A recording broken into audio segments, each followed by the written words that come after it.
네, 신약 성경 401쪽입니다. 요한계시록 2장 1절부터 17절까지 말씀입니다.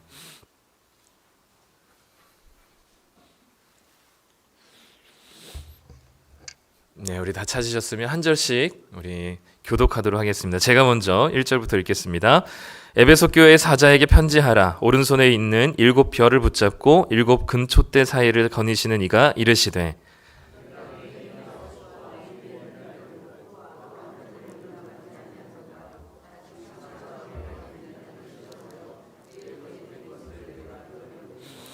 또 내가 참고 내 이름을 위하여 견디고 게으르지 아니한 것을 아노라.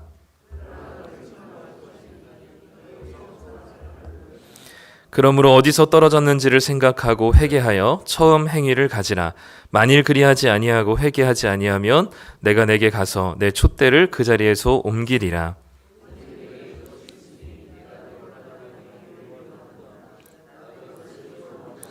귀 있는 자는 성령이 교회들에게 하시는 말씀을 들을지어다. 이기는 그에게는 내가 하나님의 낙원에 있는 생명나무의 열매를 주어 먹게 하리라.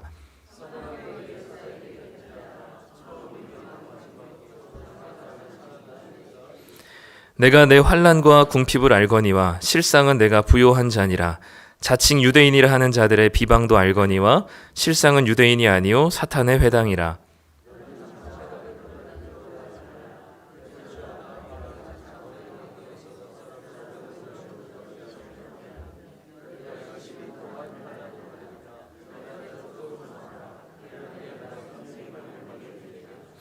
귀 있는 자는 성령이 교회들에게 하시는 말씀을 들을지어다.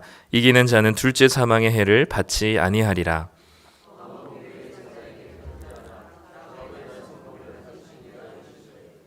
내가 어디에 사는지를 내가 아노니 거기는 사탄의 권자가 있는 데라. 내가 내 이름을 굳게 잡아서 내 충성된 증인 안디바가 너희 가운데 곧 사탄이 사는 곳에서 죽임을 당할 때에도 나를 믿는 믿음을 저버리지 아니하였도다.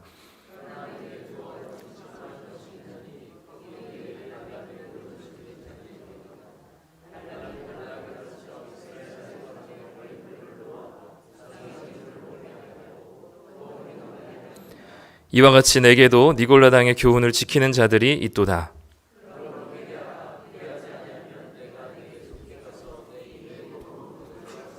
함께 읽겠습니다. 귀 있는 자는 성령이 교회들에게 하시는 말씀을 들을지어다.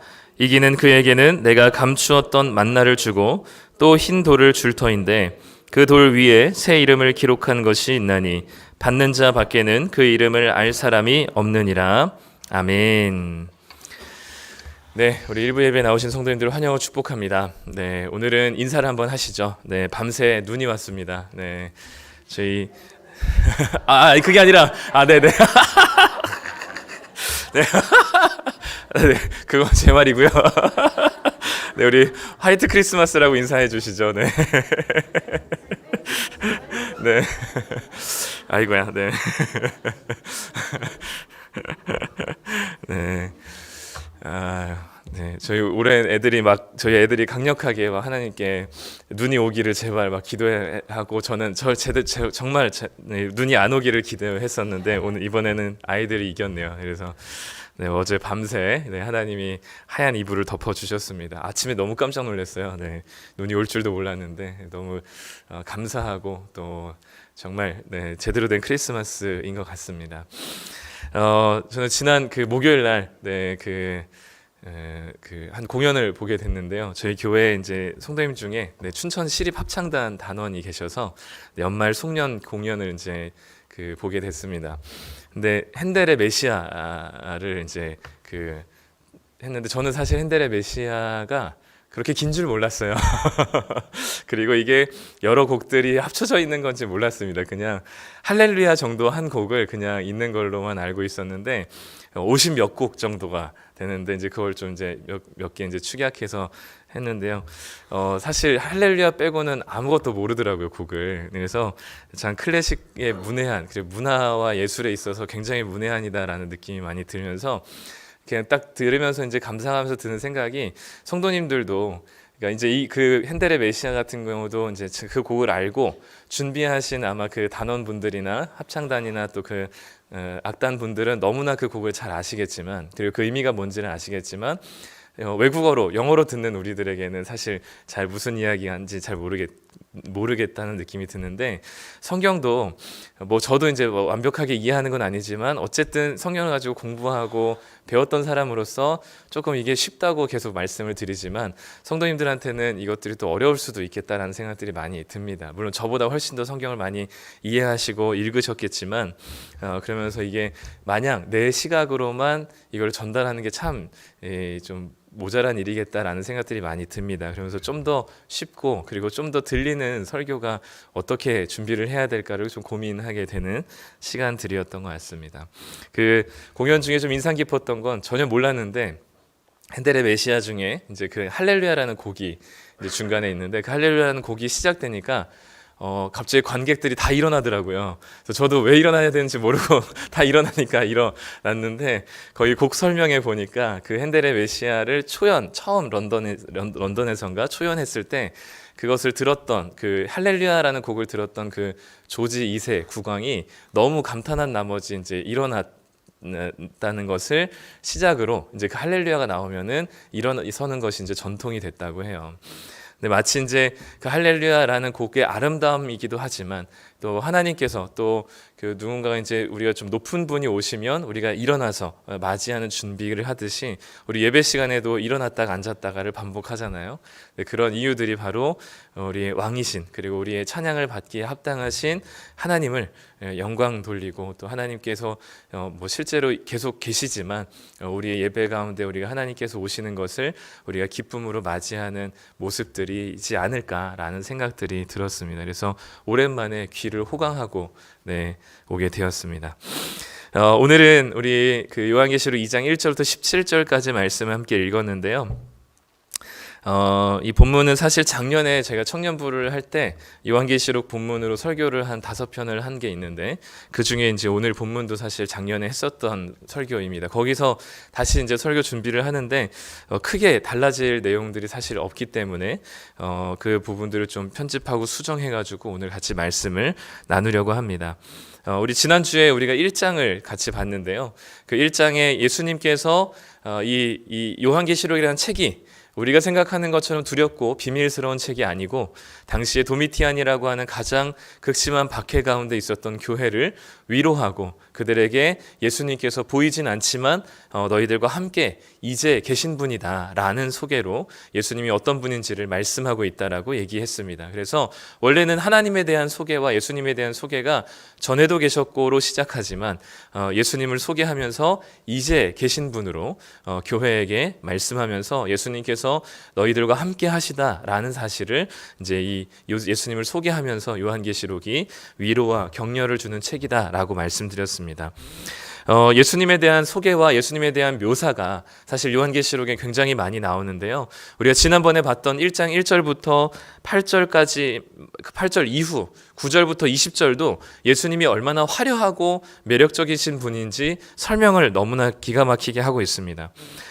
그래서 너무나 위대하고 아름답고, 그래서 그 예수님의 옷이 하얗고 후광이 비치고 금띠를 두르고 발이 막 빛나는 이 세상에서 볼 수 없는 그런 천상의 모습으로 예수님을 이 요한이 설명을 하거든요. 당시에 가장 아름답고 위대한 존재는 도미티안 황제였습니다. 황제가 신의 아들, 신으로서 가장 추앙받고 영광받아 마땅한 매력적인 존재이지만, 사도 요한은 이 예수님께서 그 이 땅에 가장 아름답고 위대하다고 생각하는 도미티안 황제보다 더 뛰어나시고 아름답고 영광스럽다는 사실을 1장 9절부터 20절까지 쭉 묘사를 하고 있습니다.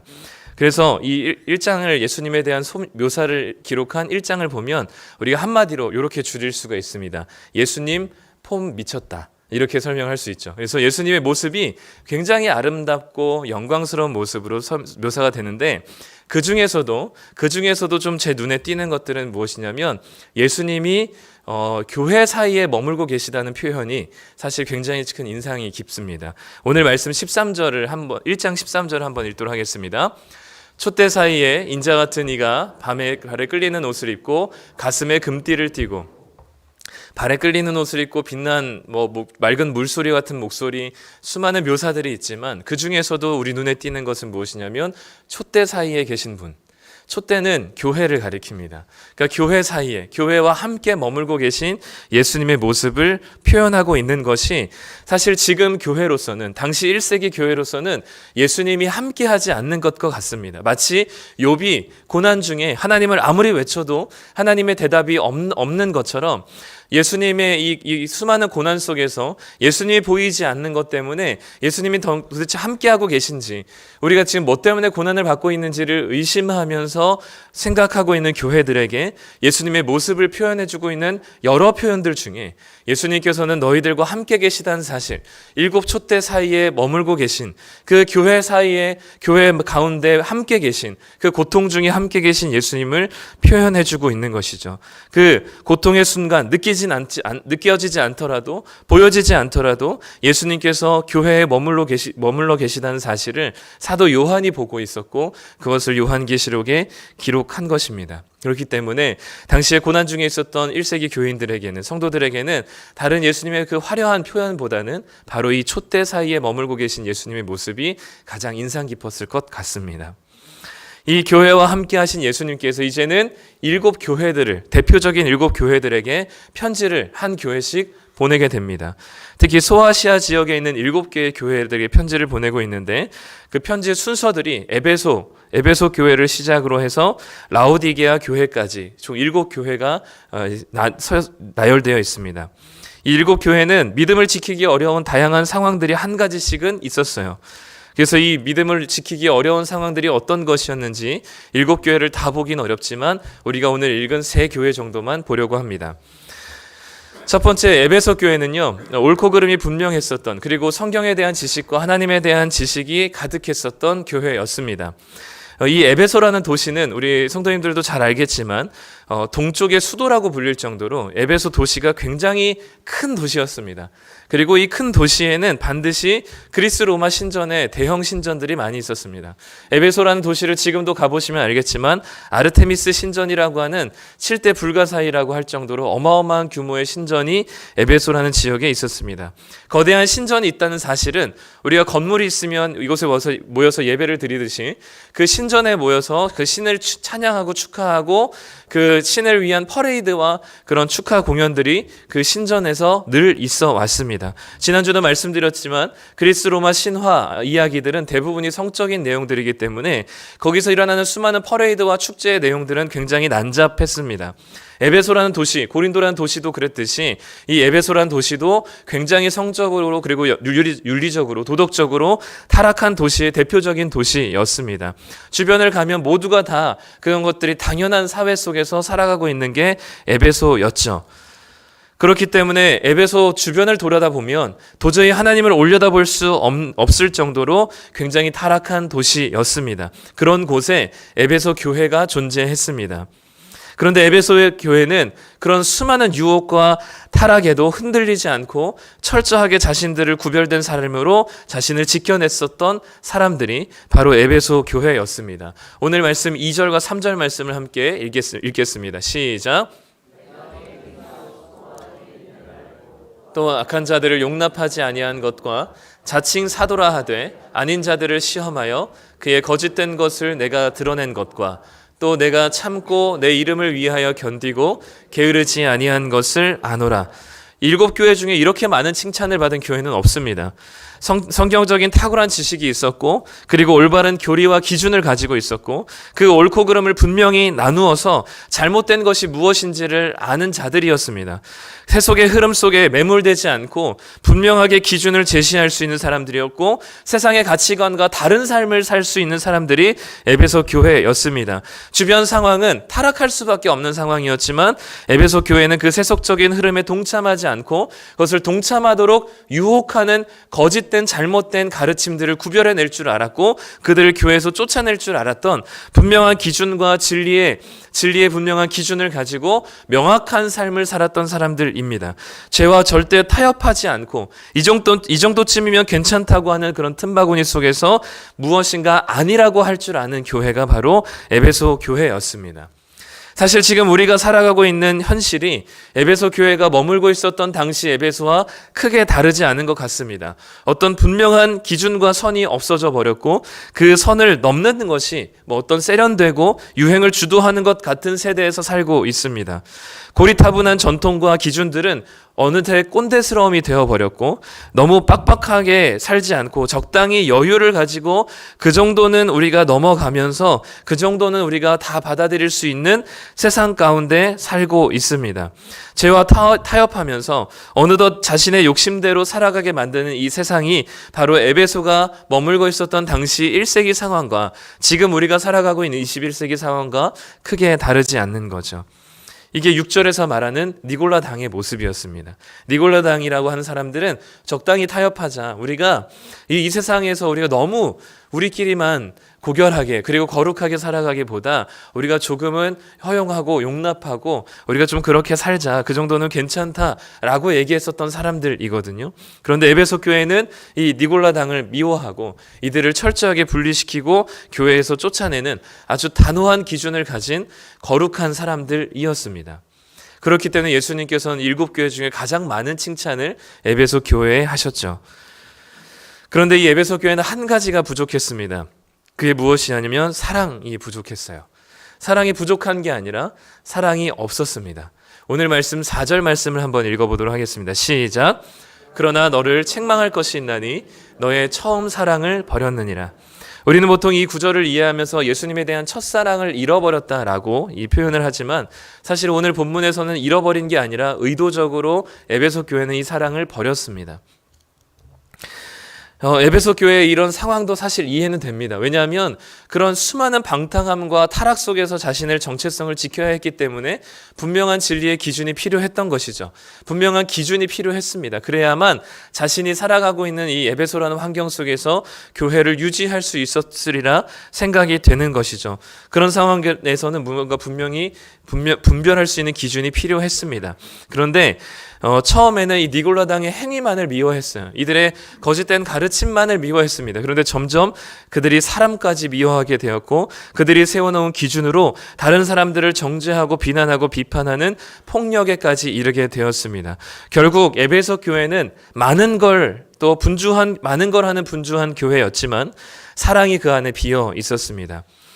에베소 교회는 하나님을 사랑하는 마음 없이 그리고 지체를 서로를 사랑하는 마음 없이 옳고 그름을 분명히 하면서 죄에 대해서 예민한 교회가 되어버렸습니다. 사랑 없이 교회는 돌아가긴 합니다.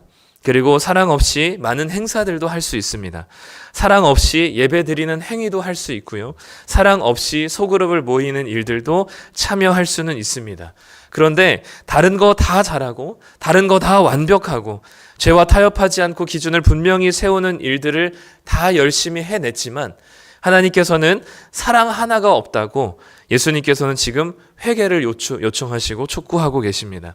그리고 그 회개를 돌이키지 않으면 내가 그 자리를 옮겨버리겠다라고까지 말씀하시는 거죠. 하나님의 사랑함 없이 설교할 수 있습니다. 사랑 없이 이 자리에 나와 있을 수도 있죠. 그래서 그 어느 것이 처음에는 우리가 간절한 마음으로 시작했던 것들도 어느 정도 형식이 구체화되고 우리의 이 틀이 형성이 되면 그 안에 우리 마음이 사라진 채로 우리는 아주 습관적으로 그리고 우리가 정해놓은 기준과 선대로 우리는 다른 사람들을 평가하고 이 자리에 아무나 오지 못하는 아주 율법적인 교회가 되어버리곤 합니다. 작년에도 이 본문으로 청년부부 설교하면서 나눴던 한 권사님의 고백을 나누길 소망하는데요. 이 권사님은 80이 넘으신 권사님이시고 작년에 허리 수술을 2번 정도 하셨습니다. 체력이 연약한 가운데 허리 수술을 2번 하시다 보니까 선망 증상이 있으셨어요. 그래서 있지 않은 일들을 있었다라고 표현도 하시고 기억을 또 제대로 하지 못하시고 또 왜곡된 기억을 가지고 계시면서 이제 그 허리 수술 이후 후유증을 그렇게 겪고 하셨는데 어느 정도 그 후유증이 좀 제대로 좀 이제 그 완치가 되고 나서 수술 후에 이런 말씀을 이제 교육자들이 하셨습니다.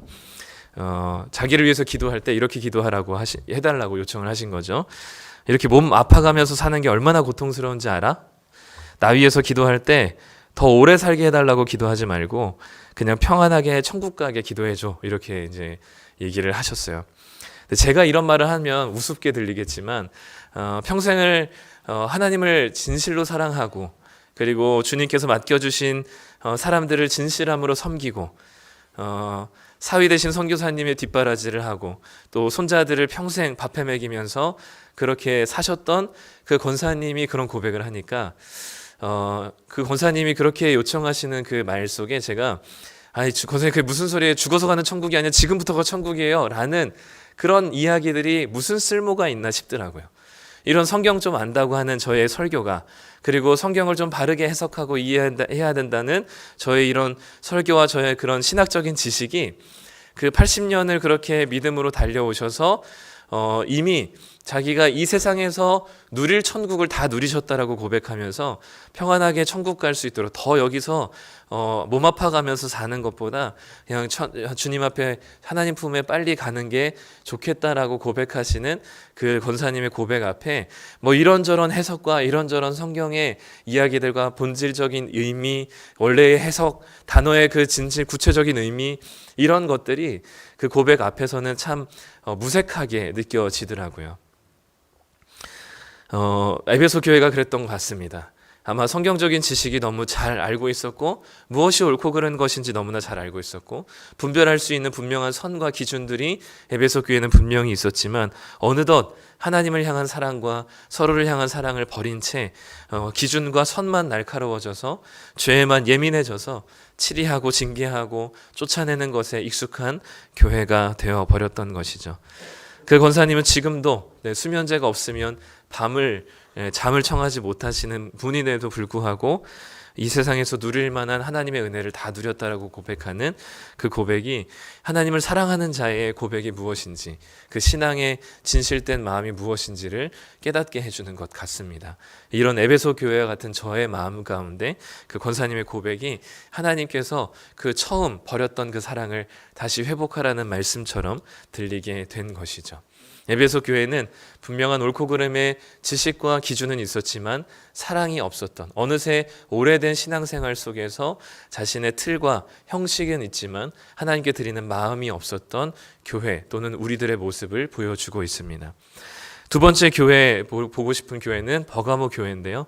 이 버가모 교회는 에베소 교회와는 좀 분명히 반대되는 성향이었습니다. 에베소 교회가 분명한 성경적인 지식과 진리의 기준을 가지고 옳고 그름을 판단하느라 사랑을 버렸다면 그 반대로 버가모 교회는 이 죄와 타협하느라 너무 세속에 빠져 살았던 교회였습니다. 버가모 교회도요. 에베소 교회와 마찬가지로 에베소만큼이나 그 신전들이 굉장히 많이 있었습니다. 근데 버가모의 특징은 뭐냐면 그리스 로마 신전만 있는 게 아니었고 로마 황제 신전도 있었어요. 그러니까 황제 숭배 사상에 아주 특화된 도시가 바로 버가모였습니다. 그래서 오늘 말씀 13절에서는 버가모 도시를 가리켜서 뭐라고 얘기하냐면 사탄의 권자가 있는 곳이라고까지 요한계시록은 평가를 합니다.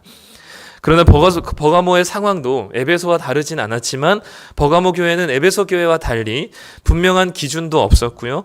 물에 물 탄 듯 술에 술 탄 듯 그저 그 세속의 흐름에 따라 사느라고 정신이 없었습니다.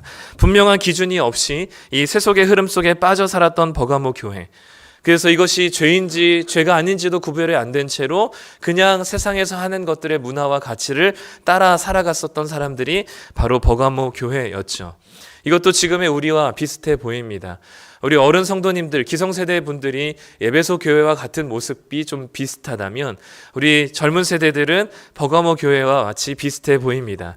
어떤 기준과 교회만이 가르칠 수 있는 어떤 자녀 교육이라든지 신앙 교육이라든지 돈에 대한 태도라든지 이런 것들에 대한 기준이 사라져 버린 채로 세상 사람들이 인기 있고 좋아하는 것이라면 그것이 우리가 따라야 될 기준과 가치인 것처럼 거기에 확 몰려가고 교인고 그리스도인들도 기준이 없는 채로 세상에서 주는 그런 기준과 가치대로 살아가는 것이 너무나 당연한 세대가 되어버렸습니다. 돈을 대하는 태도도 마찬가지이고 또 자녀 교육에 대한 태도도 마찬가지입니다. 이런 것들에 대한 분명한 그리스도인다운 기준이 없는 채로 살아가는 이 세상이, 그래서 세속의 흐름 속에서 우리가 돈을 잘 번다면 그것이 잘못된지 잘된 것인지, 성경적인 기준이 하나님께서 기뻐하시는 것인지 기뻐하지 않는 것인지를 우리는 구별하거나 또는 분간할 지혜조차 없이 우리는 그것을 따라 살아가는 데 너무나 익숙해져 버려졌습니다. 예전에는 기독교라는 문화가, 교회 문화가 세상을 앞서갔다면 이제는 세상의 문화가 너무나 빨리 변하는 속에서 우리는 이 빠른 변화 속에서 그것을 익숙해하지 않으면 어느 순간 도태되는 삶 속에서 살고 있는 것이죠. 그 세속의 흐름에 변화에 맞춰야만 살아가고 생존할 수 있는 것이 교회가 되어버렸습니다. 그렇기 때문에 우리 자신을 좀 생각해 볼 때 어느 순간, 예전에는 우리가 이런 것들은 안 된다라는 기준이 분명히 있었는데 어느 순간 이 기준이 없어져 버리고 자연스럽게 세상과 별 다를 바 없는 삶을 살아가고 있는, 그래서 전혀 능력이 없는, 그리스도인다운 능력이 없는 삶을 살아가고 있는 것은 아닌지, 그게 바로 버가모 교회가 세속에 빠져서 어떤 기준과 명확한 근거가 없이 살아가는 우리들의 모습과 비슷해 보입니다. 세 번째 교회는요, 서머나 교회입니다. 서머나 교회는 너무나 힘든 고된 현실 속에서 믿음을 포기하고 신앙에 대한 무기력한 가운데 빠져 있었던 교회였어요. 당시 도미티안 박해로 인해서 모든 교회가 사실 어려웠지만 특히나 가장 어려운 교회가 서머나 교회였습니다. 오늘 말씀 2장 9절 말씀을 한번 같이 읽겠습니다. 내가 내 환난과 궁핍을 알거니와 실상은 내가 부요한 자니라. 자칭 유대인이라 하는 자들의 비방도 알거니와 실상은 유대인이 아니요 사탄의 회당이라. 오늘 본문에서도 보겠지만 이 당시에는 기본적으로 도미티안이라고 하는 로마 제국의 박해가 있었습니다. 그런데 이 서머나 교회에는 한 가지 더 추가된 박해가 있었는데 바로 유대인의 박해였어요. 로마 제국의 박해도 힘든데 이 유대인들의 박해 또한 추가가 되었습니다. 근데 그것뿐만 아니었어요. 그 모든 환난에 더해서 무엇이 있었냐면 궁핍이 있었습니다. 즉 가난했습니다. 이 서머나 교회는 너무나 교회 성도들이 생존이 어려울 정도로 가난한 상태였습니다. 로마 제국의 박해도 견디기 힘든데 유대인의 박해까지 더해졌고 또 교회가 너무나 가난하고 너무나 모자르고 너무나 결핍된 상황에 놓여 있었습니다. 그야말로 고난의 삼중고를 겪고 있었죠. 고난이 겹쳐서 도저히 어떻게 살아갈 수 없는 형편이 되었을 때 서머나 교회는 자신의 믿음과 신앙을 유지할 수 없을 정도로 힘겨운 삶을 살아가고 있었습니다. 좀처럼 상황이 나아지지 않고 고난에 고난이 더해진 이 교회에게 예수님께서 편지를 보내신다면 무슨 말씀으로 이 교회에게 편지를 보내야 될까요? 아마 제가 예수님이라면 이 고된 상황 가운데 많이 힘들지, 이 고난이 곧 끝날 거야, 조금만 버티고 힘내자 라고 해도 버틸까 말까인데 예수님께서는 위로랍시고 하신 말씀이 10절에 이렇게 말씀하십니다. 한번 읽겠습니다. 시작. 너는 장차 받을 고난을 두려워하지 말라. 볼지어다 마귀가 장차 너희 가운데서 몇 사람을 옥에 던져 시험을 받게 하리니 너희가 10일 동안 환난을 받으리라. 지금 고난과 지금 로마 제국의 박해와 유대인의 박해에 그리고 가난까지 겹친 고난인데 여기서 더 뭔가 고난을 받는 것은 정말 마른 걸레 쥐어 짜듯이 이 고혈을 짜내는 것 같은 고통인데도 불구하고 이 고난을 내가 끝내줄게 라는 말이 아니라 내가 이 고난이 여러 가지 3가지 고난이 겹쳤지만 10절에 보니까 너는 또 장차 받을 고난이 있대요. 앞으로 받을 고난이 더 남았대요. 앞으로 상황이 좀 더 나아질 것이 아니라 좀 괜찮아질 것이 아니라 믿음으로 계속해서 이 길을 걸어가면 조금이라도 그 꽃길을 주시는 것이 아니라 앞으로 받을 고난이 더 있다라고 얘기하십니다. 안 그래도 힘든데 여기에서 더 힘들어진다면 서머나 교회는 이 말씀을 받으면서 무슨 생각이 들었을까요? 너무 하시는 거 아닙니까? 아니 지금도 충분히 고통스럽고 지금도 너무나 힘겹고 지금도 너무나 하루하루 살아가는 게 너무나 버겁고 차라리 죽었으면 좋겠는데 이런 상황 속에서 어떻게 더한 고난이, 장차 받을 고난이, 그것도 지금도 감옥에 갇히고 수많은 사람들이 죽어가는데 우리 믿는 자 중에 더 많은 사람들을 또 감옥에 끌고 간다니요. 이것이 말이나 됩니까? 라는 이야기가 서머나 교회에게 들려지지 않으십니까? 이런 여러 가지 어려운 상황 중에서 더 많은 고난이 있다는 사실이, 마치 지금 우리가 그냥 예수님 없이 그냥 하루하루 생존하면서 살아가는 일상도 참 버거운데, 여기에 그리스도인들은 무엇을 더 해라, 무엇을 더 하지 말라 라는 이야기들과 요구들이 너무나 많죠. 성경을 읽어라, 기도해라, 새벽기도 나와라, 말씀 읽어라, 외워라, 금식해라, 술 먹지 말아라, 담배 피지 말아라, 하지 말라는 것도 왜 이렇게 많은지, 부동산 투기하지 말아라, 하라는 거 하지 말라는 거, 그리스도인으로 그냥 사람으로서 사는 것도 힘든데 그리스도인으로서 더한 고통과 장차받을 고난들이 우리에게 더 많이 쌓여 있다는 사실들을 알 때, 예수님께서는 그 장차받을 고난이 있다라고 얘기하면서 두려워하지 말라고 얘기하십니다. 어떻게 두려워하지 않을 수가 있을까요? 지금도 충분히 두렵고 힘든데 장차받을 고난이 또 남아있다는 사실이 어떻게 두렵지가 않을 수 있을까요? 그런데 그런 와중에 10절 후반절에 이렇게 말씀합니다. 우리 함께 읽겠습니다. 내가 죽도록 충성하라. 그리하면 내가 생명의 관을 내게 주리라. 이제는 하다가 고난 끝에 고난에 치여 죽으라고 이야기하십니다. 죽을 때까지 충성하라. 일하라는 얘기가 아니고요. 이 충성은 믿음, 피스티스라는 말입니다. 그러니까 죽을 때까지, 죽더라도 믿음을 지켜내라는 이야기예요. 너희들이 맹수에 찢겨 죽더라도, 자녀가 맹수에 찢겨 피 흘리는 모습을 보더라도, 너희들이 가난 가운데 먹고 살 것이 없어서 힘겨울지라도, 로마 제국에 의해서 도저히 견디기 어려울지라도, 유대의 박해 속에서 견디기 어려운 하루하루 삶을 살다가 정말 죽기 일보 직전까지라도 너희들이 죽더라도 그 믿음을 지켜내라라고 얘기하십니다. 죽을지언정 충성하라 이야기하시죠. 그러면서 두려워하지 말아라. 이게 말이 되는 이야기일까요? 이거는 1세기에만 이야기하신 게 아니라 지금 우리에게도 이야기하십니다. 성도님들 돈 많이 쌓아놓고 계신가요? 은퇴하고 나서의 그 은퇴 자금들이 있으신가요? 무엇으로 그 이후의 삶이 두렵지 않다고 보장하실 수 있을까요? 지금보다 더 어렵지 않다고 어떻게 우리가 장담할 수 있을까요? 내년이 올해보다 더 소망이 있을 것이라고 우리가 무엇으로 확신할 수 있을까요? 어찌 보면 예수님께서 하신 장차 받을 고난이 있다. 그리고 그 고난에 치여 죽을 수도 있다. 그러나 두려워하지 말고 끝까지 믿음을 지켜라 라고 하시는 예수님의 말씀이 오히려 더 맞는 말씀일 것입니다. 그럼 이런 상황 속에서 어떻게 우리가 두려워하지 않고 죽도록 충성할 수 있을까요? 이 말이 안 되는 이야기의 주인공이 되신 분이 바로 예수님이십니다. 예수님은 이 땅에 태어날 때부터 완벽한 흙수저이셨어요. 아주 가난한 목수의 아들로 태어나셔서 아무에게도 환영받지 못한 채 자신을 오히려 죽이고자 하는 왕의 군대를 피해서 도망가야만 했었던 인생이었습니다. 아예 존재 자체가 환영받지 못하고 태어나지 말았어야 할 사람으로 이 땅에 태어나셨습니다. 자기 고향에서조차 인정받지 못하는 떠돌이 인생을 살아가셨습니다. 예수님의 온 생애가 사실은 고난과 고난의 연속이었습니다. 배고픔의 연속이었고 거절의 연속이었고 채찍질의 연속이셨습니다. 고난을 받다 이제는 십자가에 달려 죽는 지경에까지 이르게 되셨습니다. 고난에 치여서 죽음에 이를 때까지 예수님께서는 하나님을 향한 믿음을, 충성을 완벽하게 지켜내셨던 분이십니다. 죽도록 충성하신 분이시죠. 그래서 고난의 연속이었던 서머나 교회에게 예수님은 자신을 이렇게 서머나 교회에게 소개하십니다. 우리 함께 2장 8절 말씀을 읽도록 하겠습니다. 시작.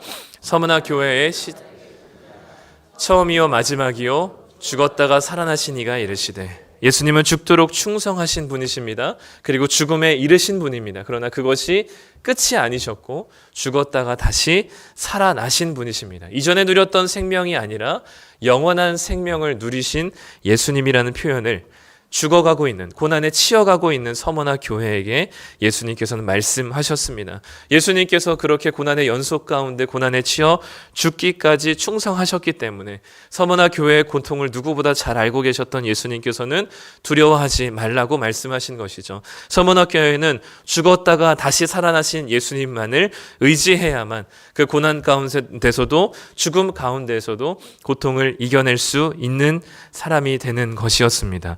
그렇기 때문에 이 세상에서 고난의 연속과 계속된 어려움이 그리고 나아질 것 같지 않은 환경이 겹치고 또 겹치고 계속 겹치더라도 두려워하지 않을 수 있는 것은 우리가 사랑하는 예수님이 그렇게 사셨고 그분이 죽음으로 끝이 아니라 다시 살아나셨다는 믿음을 가지고 있기 때문에 우리는 그분을 믿는 믿음 가지고 이 고난 가운데 이 고난에도 끝이 있음을 그리고 죽음에도 믿음을 지킬 수 있는 이유는 죽음 이후에 우리에게 주시는 영원한 구원의 생명이 약속되어 있다는 사실 때문입니다. 그렇기 때문에 그 예수님을 붙드는 사람만이 이 고통과 고난의 현실 속에서 수많은 죄의 유혹과 타협 속에서 또 사랑이 버려지고 미움과 시기와 분노가 가득한 세상에서 끝까지 믿음을 지켜내는 삶을 살 수 있을 것입니다. 우리로서는 할 수 없지만 우리 예수님께서 이미 그렇게 살아내셨기에 우리는 그 주님을 붙들고 살아가는 자들이 되어야만 합니다. 그래야만 일곱 교회에게 편지를 보내신 그 예수님께서 우리를 그렇게 살아내게 하실 것이죠. 정리하면 우리 세 교회를 오늘 살펴봤습니다. 에베소 교회는 신앙의 지식과 옳고 그름은 분명하지만 사랑이 없었습니다. 버가모 교회는 분명한 기준이 없이 세속에 빨려들어서 적당히 타협하고 있었습니다. 서머나 교회는 계속된 고난으로 인해서 고된 현실 앞에 잠시 믿음을 내려놓고 있었습니다. 나는 지금 어떤 교회의 모습을 닮았는지 한번 생각해 보셨으면 좋겠습니다. 내 신앙은 내 믿음은 과연 이 세 교회의 모습 중에 어떤 교회와 좀 비슷해 보이는지. 누가 로마 제국의 창칼 앞에 믿음을 지킬 수 있을까요? 또 자녀가 맹수에게 뜯겨 죽어가는 모습을 보면서도 믿음을 타협하지 않는 사람이 누가 있을까요? 일확천금의 기회 앞에서 포기하면서 가난하게 살기를 결정하는 사람이 누가 있을까요?